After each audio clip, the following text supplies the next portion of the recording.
PGF2a, prostaglandin F2 alpha, is one of the most notorious bodybuilding drugs. It causes your smooth muscle tissue, stomach, to contract uncontrollably, evacuating everything in your bowels right after taking it. Oh yeah, it also has the reputation for being horribly painful on injection. I've been hearing about it for over 20 years and have stayed away due to horrible sounding experiences and the fact that I've never heard anyone I believed in say, "It works." All I hear is, "It gave me horrible cramps and shits and I felt like I had the flu." No thanks.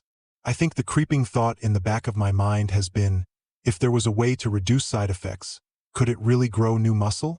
Recently, a buddy of mine was talking about his experiences with it, how he reduced sides, his methods, etc., and stated there was some site-specific growth in his personal experience.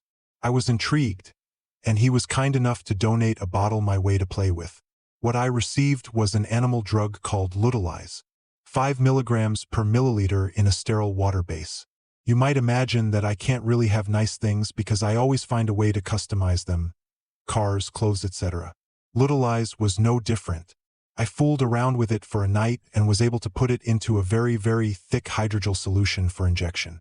This should solve the two main issues by slowing down the release of the drug/solvents. Many times side effects are due to the quick spreading of the solution in your body, i.e. you get all the oomph at once versus spread out over 12 hours. Also, shots are less painful the slower they spread. Anyone that's shot water-based gear versus thick oil-based knows this. Water leaves the site almost instantly. Why that's more painful I don't really know, but it is. I made a hydrogel solution that is so thick that it would take a minute and a half to drip out of a bowl if you turn the bowl upside down. And 1/3 RD, the potency being extra careful as it's my first time with it. Here's what happened with it. I took a 0.5 milligrams shot subcutaneously into some fat for slowest release and was careful not to inject close to even a small blood vessel. How do you do that? If you poke and it hurts at the surface, that's a sign you're near blood vessels. At least in my experience. So, find a tolerant area in some fat if you go this route.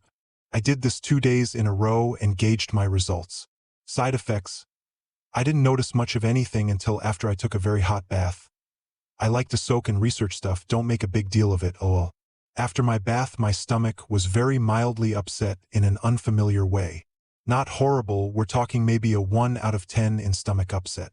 I was still able to eat whatever I wanted. Didn't have to run to the can or anything. Went to bed.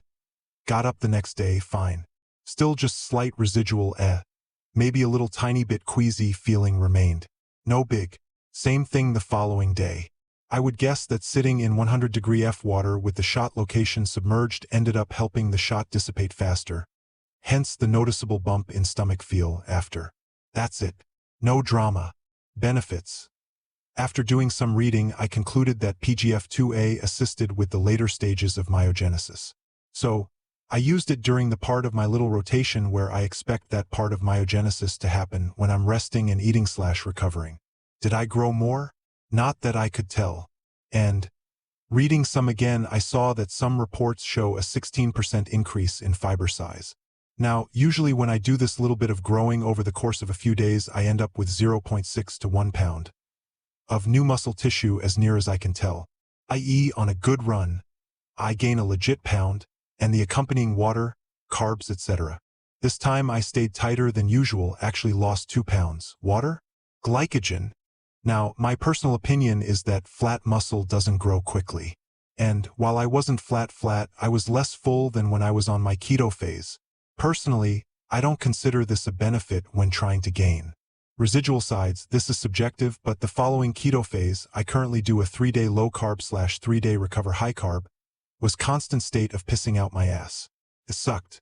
I usually have some diarrhea from going low carb, but it's usually once or twice at the beginning of the transition, then done, if at all. This was all 3 days.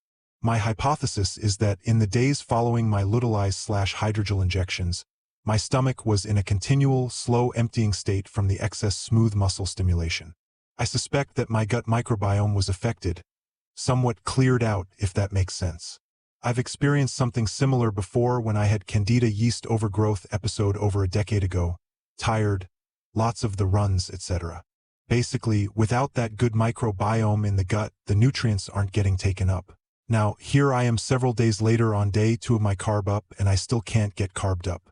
I'm still going to the can, not the runs, but making more trips for sure. So, I'm pretty sure my guess about clearing out the guts is accurate. The good news is that I've got abs, top 4 anyway, at nearly 230 from being dry, but also can only seem to get 50% carbed up, i.e., I'm looking flat still.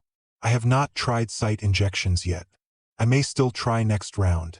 But I did further studying and found that one of the main ways that PGF2a exerts its effects is through a protein that blocks cell death in the muscle. Bruce is the name they use for this in animals. The human equivalent is Apollon. Great study to read through, but my takeaway was this. Just because PGF2a assists with the later stages of myogenesis, Bruce or Apollon works by protecting the cells from apoptosis, similarly to deep quiescence, so they survive the growth/differentiation process. It's not the only mechanism, but if it turns out to be more effective/pertinent than the other mechanisms to our goals of bigger muscles, then PGF2a should conceivably be injected before the later stages of myogenesis, i.e. towards the end of the deep quiescence/keto phase.